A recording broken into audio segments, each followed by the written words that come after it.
It takes a dream to be dreamed before it ever has a ghost of a chance of coming into reality. And a dream must be shared by the hearts of the people, because dreams can only come true from the heart. They are not imposed on us from above. They will not be given to us just because we dreamed. We must dare to dream and dare to acknowledge, then set about doing what can be done to make our dreams come true. It may be impossible today, but it may not be impossible always. But if we do not dare to dream, it will never happen. Who will be there to make it come true if not the dreamer? We have forgotten much. So much has been destroyed. Our hearts, our homes, our families, our children, our careers. Our dreams have been taken away from us. They have not been given back. Instead, we have been depersonalized, institutionalized, criminalized, dehumanized, driven farther and farther from that human ideal that says we can have a life of decency and fulfillment, that we can work and be part of a society at peace with our neighbors, even if we have the dream deferred. But like the Indian, the treaty was just an excuse to take more and more of our rights away from us, stealing our property, our dignity, our identity, until we don't remember who we are. When I was young, growing up, getting into drugs, getting into art, into music, becoming a young adult, starting a career, a family, the world looked much different to us than it does today. Our hopes, our dreams, and our plans for their fulfillment sparkled with idealism, with integrity, with self-discovery, with social transformation, with the meaning of brotherhood. We had a dream. We knew in our hearts was right.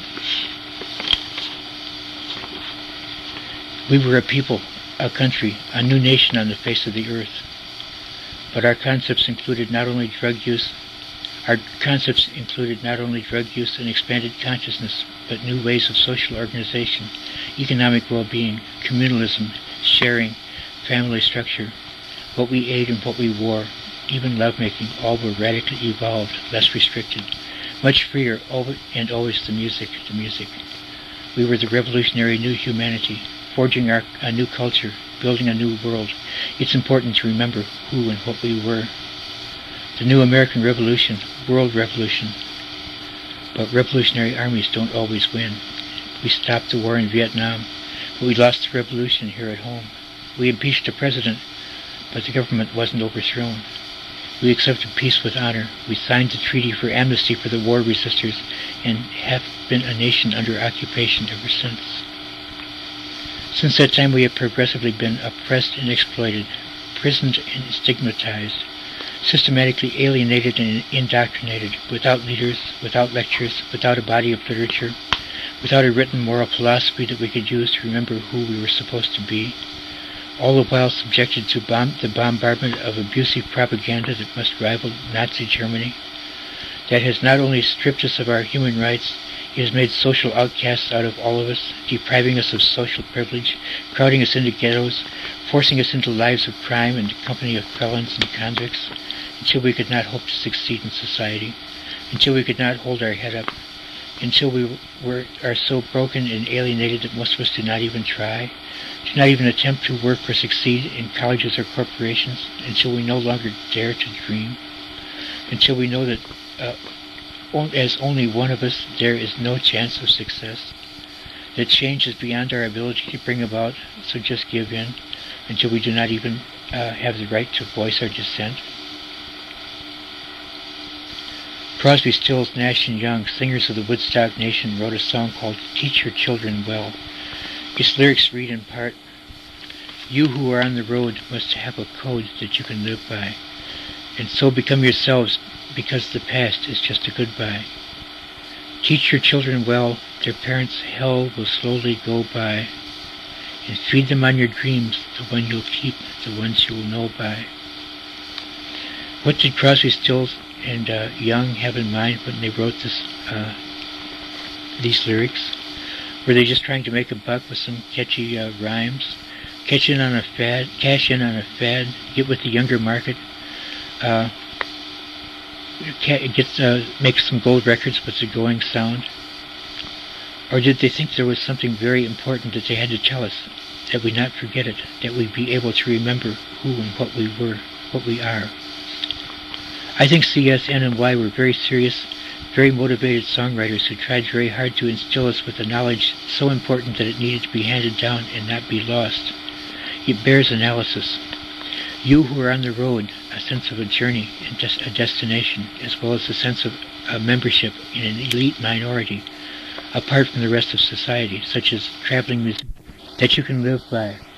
Knowledge that the knowledge is something we govern our lives by and use to direct our daily living. And so become yourselves, because the past is just a goodbye. The object realization of the true identity, the evolved, actualized reality, the past meaning the previous or conventional social order with its standardized modes of behavior and values, are not appropriate to travelers or elite minority because of the information that they contain and the knowledge which they have received. Teach your children well. This implies a time when many of us were young adults, starting families, getting married and having children. Young children that we were very zealous about raising ourselves in our own manner, free from the social conditioning and indoctrination that made us so unhappy. We were having children and planning to raise them, not having them placed in foster homes, made board of the court, or subject to child endangerment. Their parents' hell will slowly go by. Drug addiction has always been fraught with difficulties, as has love, marriage, raising children, earning a living, and growing older. Also a sense of time duration, lasting over generations and lifetimes, a sense that there was a permanence, a sense of belonging, building, growing on a foundation that was already laid, a sense of our work, that our work would still be there after we are gone, a sense of suffering and the courage to endure and to survive. And feed them on your dreams. The new world was not achieved all at once, but little by little, with further goals down the line after the immediate goals have been accomplished. The ones you keep, the ones you'll know by, the sense that there is an intuitive knowledge, an intuitive recognition that is known in the heart as well as in the mind, and that this knowledge, that this recognition was a truth that was available to everyone who could look to their hearts to understand it. You don't have to wonder why. It would surely make you cry. It was done intentionally with purpose and with love. It was done for a greater goal than for temporary personal happiness. It was done for our children, for other people, and for posterity, and with a sense of responsibility and obligation. So just look at them and sigh. The knowledge need not be spoken as long as it can be known or felt, or as long as it has been or can be transmitted. A sigh would do between a parent and a child had the knowledge been transmitted. If it cannot be acknowledged and understood with a sigh, then it has not been transmitted and needs to be communicated. We have to speak out for ourselves, our lives, our brothers and our sisters, our posterity, and know we love you.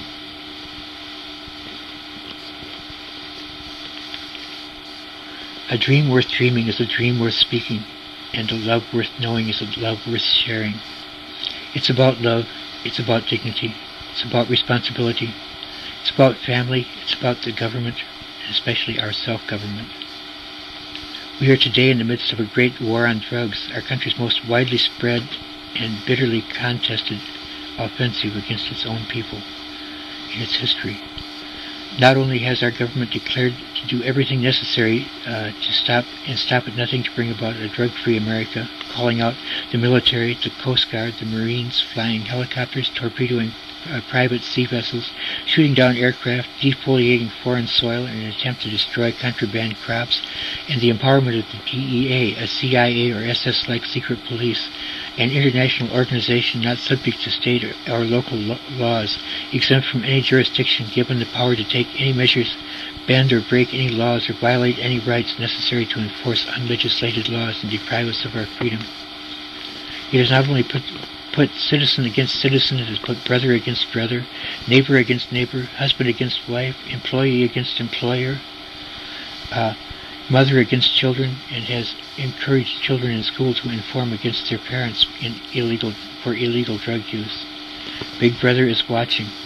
Not only are we denied use in our own homes, but mandatory drug testing is commonplace in most corporations, including the LA Times, civil service occupations, professional athletes, and newly hired personnel, with voluntary or random testing for elected office holders, legislators, public figures, etc. The absence of voluntary testing being an admission of guilt, so that no one can hope to join the workforce who has any substance usage, and the people faced with necessity to choose between their substance dependence and their job will often choose to let the job go, will leave their wives, will abandon their families, will abscond their parole rather than live a lie, rather than betray the love in their hearts. Daily, more and more property, vehicles, bank accounts, assets, and holdings are confiscated, sold at auction at a low price, often to members of police agencies, and the proceeds channeled directly into DEA or law enforcement treasuries to finance the cost of over-escalating war on human decency. In the machinery of the war, the battering ram, the laser gun, the broken windows, the shotguns fired, the doors battered off their hinges many times in the middle of the night, the total disregard of personal property or personal privacy, or the well-being of neighbors, the raided apartments left open, unable to be locked, the doors and windows hanging off their hinges, the personal valuables and papers inside unable to be protected from looting and theft, mobilizing helicopters, 7 squad cars, 12 to 15 policemen, undercover agents, radio and loudspeakers broadcast, all to apprehend 3 people and 1.5 tenths of a gram of cocaine. Plus the legal wiretapping law only in cases of drug dealing and drug arrests, and the bringing pressure on landlords to not rent to drug users as a threat of confiscation of their apartment buildings. Extreme. Now not only drug use is illegal, but anyone who associates or even contacts a drug user is equally guilty by association and subject to the same penalty. The effect on our children must be horrendous, must be fear-laden and driven with the greatest guilt and vindication. Chief Gates, in his press interview in the LA Times, called for an all-out mobilization and unified offensive like World War II to win the war on drugs. He failed to mention that World War II ended with the atomic bomb being dropped on the populated cities of Hiroshima and Nagasaki. Hopefully the nuclear bombing of East Los Angeles or Miami will not become necessary. Next, the very controversial paid informants, a bounty on the drug user's head or drug dealer's head. The ludicrousness of it. A drug-free America could never be achieved, let alone enforced, without a complete police state authoritarian dictatorship.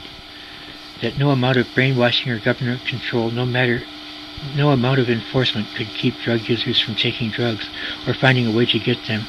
That nothing could ever ensure a drug-free America except genocide, which could be their ultimate objective. It happened in Germany. Many Jews paid the greatest price, but with their AIDS epidemic, created in 1980 when it was called Legionnaire's disease, mutated by genetic engineering from a naturally occurring virus among Tahitians and West Africans, or an animal disease, tested in San Francisco, where it spread from one known death to epidemic proportions among its 2 target groups, the homosexual population and the IV drug community. Custom-made designer germ warfare, counter-revolutionary. All this after they killed our 3 rock leaders, Joplin, Hendricks, Morrison, assassinated our 3 great statesmen, Kennedy, King, Kennedy, murdered our 3 greatest jazz musicians, Coltrane, Dolphy, Albert Ayler. The cunning involved in the old line's fascist power structure, struggling to keep hold, knows no boundary. Minorities targeted for oppression by the white supremacist fascist power structure, Negroes, women, homosexuals, drug users, poor and homeless, elderly. Why do I take drugs? Why do I persist, as I have for over 25 years, in behavior that I know will subject me to abuse, discrimination, hostility, criminality, loss of property, loss of money, loss of career, loss of stability, loss of credibility, possible imprisonment? To me, whether or not I take drugs is not a moral decision. It's a fact of life. To me, in spite of the enormous escalation of hostilities, life has not changed that much, nor my drug use, not abuse, patterns. People say that I use drugs as a crutch, that I should not need them. The parallel immediately comes to mind of the man who walked with a crutch compared to the man who did not walk at all. Reality on its own terms, to me, has never been a winning proposition. always less than adequate, too much time, not enough energy, not enough ecstasy, too much lethargy, not enough self-confidence, unable to complete long or lengthy projects, not enough zeal or enthusiasm to really believe in myself, too much boredom, poor body image, dissatisfaction with school, hometown, friends, society, unable to accept religion, seeking always escape in imagination, enlightenment, self-expression in art and music, in poetry, in ESP. To me, drugs were an inevitable discovery, and dependence an unavoidable end result.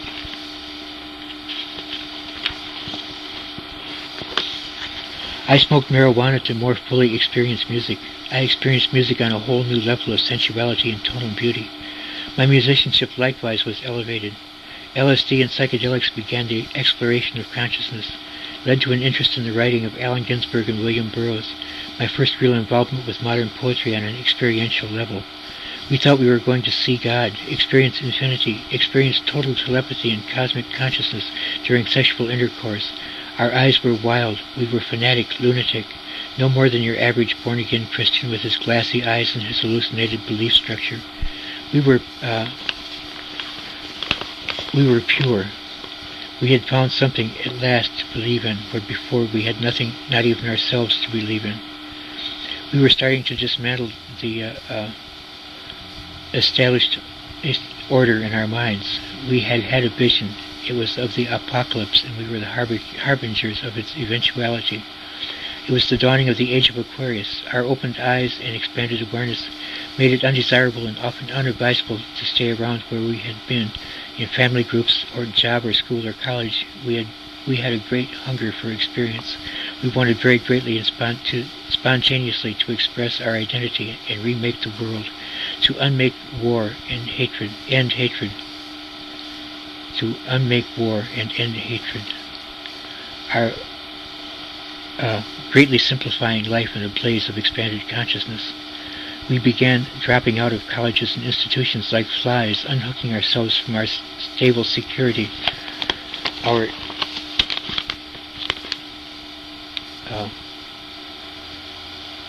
income, our possessions,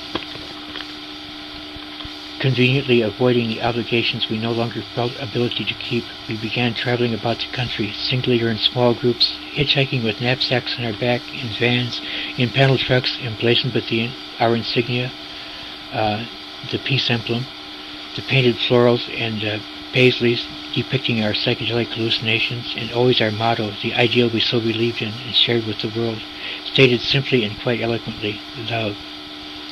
L-O-V-E. It's about love. Love, peace, understanding, brotherhood. These were our ideals. We began to travel, first to one place, maybe to St. Louis to meet a guru, then to Minneapolis to hear a Buddhist seminar, then to Nebraska to visit friends and turn them on, to a commune in the desert to live for free and learn macrobiotic diet, to Denver to live with friends, learning yoga from the ashram, contributing our spirituality, devoting ourselves and being free. Poverty was purity, and we did not know where the future led us. Instead of concrete, clear-cut goals and accomplishments consisting of achievement and amassed wealth, we let ourselves be guided by an intuitive spirit that we hoped would guide us to the right place at the right time, to meet the right people, to experience something beautiful. Bliss consciousness, sense of oneness with the universe, sense of being part of a great undertaking and doing exactly what one was supposed to be doing in exactly the right way, exactly where one was supposed to be at the time they were supposed to be there, to bring about the unfolding unity, the brotherhood of humanity, the evolution and expansions of our collective consciousness, and the birth of, we didn't know what, only that we had been born to participate in it, and it was going to be beautiful beyond all of our wildest dreams. When we walked in our beatitude, it was like the second coming of the Spirit of God on the earth. This was the human revolution. This is the people that we came to experience as ourselves, the people we used to be, that our children are descended from, that has so motivated and inspired them to try to emulate, to recapture, to be part of, with much greater difficulty and greater reprisals and retaliations in an age of cynicism and brutality, that our grandchildren, many of whom we do not even know of, will read in books and somehow long in their hearts to touch the beauty and dignity that we possessed in full measure. Be proud. Remember who you are. remember the humankind.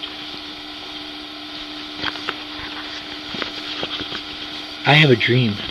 Maybe a crazy dream, maybe not a practical dream, but a real dream. At the height of the Vietnam War, we dared to say, make love, not war, and began to dream of world peace. Now, at the greatest escalation of the war on drugs, we have the audacity to ask that our drugs be made legal, and our human rights restored, our losses repaid. Turn off your helicopters and your laser guns, your DEA, let our drugs be legal. We have the right inalienable to life, liberty, and the pursuit of happiness as we perceive it to be. Current drug laws and economic oppression have crowded us into poorly provided, overcrowded, poverty-ridden drug ghettos where we live sometimes as many as 20 people to a single kitchenette apartment, without out-of-order plumbing, no windows on window screens, often broken windows, broken window glass, broken doors, not even sufficient floor space for sleeping, not enough blankets, never enough food to go around, the spirit of hopelessness and degeneration so great that it is overwhelming. Theft is prevalent, nothing of value will remain unstolen, even small things, personal possessions, are a dream of the past because any article, any object of any value whatsoever can be always traded for drugs and somehow be turned into a hit to ease the burning hunger of spiritual deprivation that becomes an all-consuming fire and turns into an unprovoked, premeditated, remorseless acts of violence. Like rats in a cage, much to the chagrin of our landlords, we are deprived of human dignity and lacking in our human rights. Driven by the cost of providing drugs, the rent goes unpaid, there is property damage, everything is stolen, ripped off. Since the ban on dispensation of pharmaceutical drugs, the cost of drugs has escalated to 10 times what it was in 1980. Plus, it has now been taken out of the hands of medical doctors and pharmacists and placed exclusively in the hands of black market illegal manufacturers and importers and heavy-handed drug dealers who may be more dishonest than honest and just as soon rip you off as deal to you.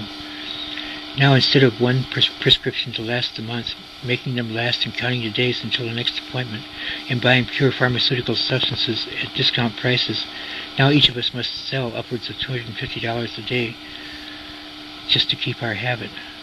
One manufacturer of my acquaintance brags that he has made $1 million in less than a year. I've got this dream. I dream a few of us, maybe even 2 or 3 of us to start, and then a few more will dare to admit that they think that they have the right to take drugs, that they need the drugs that they need for their survival, the right to stand up and be counted, and ask for our rights under the law, that we ask for a few simple demands first from the grassroots, from the heart of the individual people, from you, from me, from our neighbors and our friends. I dream that we lobbied the city council for legal distribution of and non-criminal possession of hypodermic syringes as a humanitarian issue, that we lobby for low-cost, readily available rehabilitation facilities because basically when a person wants to get off drugs, there are no facilities, beds in the county hospital or 2-week wait, or Narconon has wonderful inpatient services for approximately $6,000 for the first week. But most addicts don't have that much time to wait or that much extra cash laying around. As a community, we suffer from problems in landlord-tenant relations, overcrowding, homelessness, parole violations, unemployment or lack of living arrangements, theft and violence, barbarism unmitigated and uncontrolled to an immense degree, domestic violence, child endangerment, and child custody.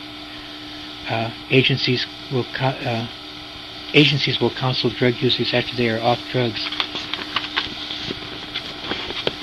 But who will counsel them while they are still on drugs, when the counseling could save a life or keep people still able to toe the line between hopelessness and despair? That because we have special problems, we need special consideration, help with our problem, not just an attempt to stamp them out. Nothing can ever be done to eradicate the experience of drug taking and its influence on our lives, no matter whatever you ever could do. Nothing can erase the fact that it happened, that we are still human beings, that we still have a right to life, with as much dignity and meaning as we are able to instill it with. That we have the right to solve our own problems, to minister to our own community, whether we are drug-free or not, and have a voice in the decisions that affect our lives and our freedom. That drug dependence is respondent and dependent on conditions of the early childhood between 1 and 7 years of age, especially the first 3 years, and the lack of cohesion or feeling or feelings of love and security, or other conditions of childhood scarring cause an overwhelming and undeniable need to relieve pain, escape unbearable reality, find life able to be lived. That, as such, these conditions were outside of our control, and as such, our adult behavior should not be considered criminal, but looked upon as a condition normal to about 0.5%, or 5% of 5% of the population who are your hardcore users, who cannot rehabilitate with only one hospitalization, but who relapse again and again, who are unable to stop even in the light of Promethean prison sentences, parole violations, and urinalysis. That we be given the right to set up non-criminal counseling and services center on the order of what our gay and lesbian brothers and sisters did with the Metropolitan Community Church and the Gay and Lesbian Community Services Center. That drug dependence, much like homosexuality, to which it is closely related, is incurable in most people, and as such, the only humane treatment is to allow the behavior, teach the addict to come to terms with the fact that he is this way, to accept it, and to make his life as comfortable and rewarding as possible. In the light,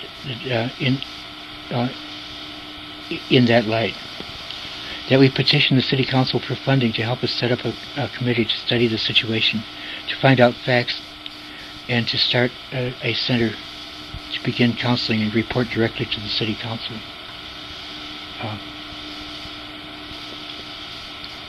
To engage in publishing and public speaking, to engage in the consciousness raising of our community, to ask for volunteer help, to assess the needs and to figure out how to best fill them, to solicit funds from the straight community, to seek help wherever we can find it, but to start today with these few struggling survivors who wish by their own bootstraps to be given the right to rebuild their lives.